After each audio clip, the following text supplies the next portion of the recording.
Pakistan peoples party किसी भी election से नहीं घबरा रही। हम चाह रहे भले जब इलेक्शन हो हम इनका मुकाबला करेंगे, जीतेंगे इंशाल्लाह, सुरखरू होंगे।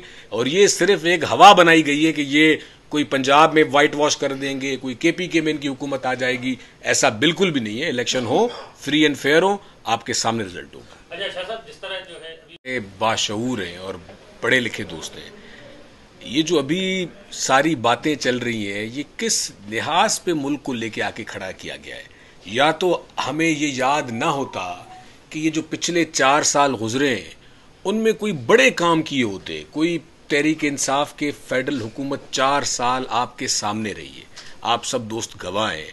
कोई एक कॉलेज, कोई एक स्कूल, कोई एक ट्रांसफार्मर, कोई एक बड़ी स्कीम, मैं ये नहीं कह रहा कि सखर को दी जाए, हैदराबाद को हो, कराची को हो, आप पूरे सिंध में देखें, कहीं पूरे सिंध में कोई इसने एक बड़ा काम किया। अगर उसको एक जमहूरी तरीके से हटाया गया, हमेशा हमारे मुल्क में जितने प्राइम मिनिस्टर्स गए हुए हैं वो तो नॉन डेमोक्रेटिक वे के तरीके से गए हुए हैं। पहली बार एक जमहूरी तरीका किया गया, वोट ऑफ कॉन्फिडेंस हुआ। वोट ऑफ कॉन्फिडेंस में एमएनएज और जो उसके एलायंस थे वो सारे पाकिस्तान पीपल्स पार्टी पीडीएम के साथ खड़े हुए और ये चला गया। उसके बाद ये आपने पूरा 1 साल देखा है कि पूरा 1 साल सिर्फ चीखें, चिल्लाना, धरने।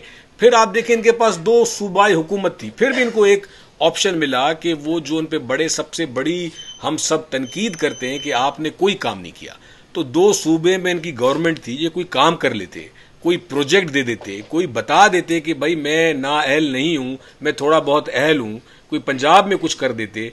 एक उल्टा वो हुकूमतें अपनी तोड़ दी, हुकूमत भाजपा ने उतारा है। फिर कह रहा है जरदारी साहब ने मेरा सुपारी दे दी है मेरी, तो भाई क्या है। और फिर अगर बाय लॉ इसको जेल लेके जा रहे हैं, इसके लिए कोई इसके खिलाफ कोई ऑर्डर आ रहा है, तो ये इदारों पे, पुलिस पे, रेंजर्स पे अंदर से बैठ के हमले कर रहा है। आपके सामने क्या आगा सिराज दुरानी स्पीकर नहीं थे सिंध असेंबली के? अभी भी असेंबली के स्पीकर है। जब उनके खिलाफ कोई नैब का कोई आया, कोई झूठा केस था और उनको उठाया, जब उनको उठाने के लिए पुलिस है, क्या हम एहतजाज नहीं कर सकते थे? क्या सिंध में हमारे पास 10-15 हजार लोग नहीं है? क्या हम लोग रास्ते ब्लॉक नहीं कर सकते थे?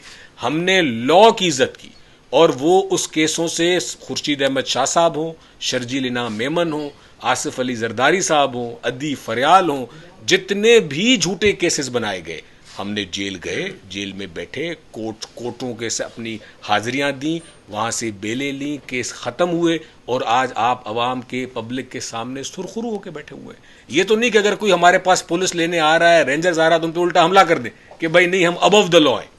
और अगर फिर उठाया, अगर फिर किया जा रहा, तो मुल्क का आपने हाल देखा। 3 दिन से उन्होंने आर्मी पर अटैक कर दिए, जो पाकिस्तान फौज पे कभी हिंदुस्तान नहीं कर सका।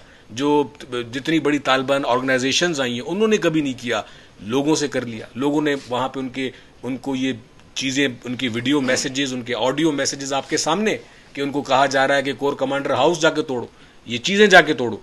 तो ये एक बुखलाहट का शिकार है। और ये भी आपके तवज्जुह से पाकिस्तान पीपल्स पार्टी किसी भी इलेक्शन से नहीं घबरा रही। हम चाह रहे भले जब इलेक्शन हो हम इनका मुकाबला करेंगे, जीतेंगे इंशाल्लाह, सुरखरू होंगे।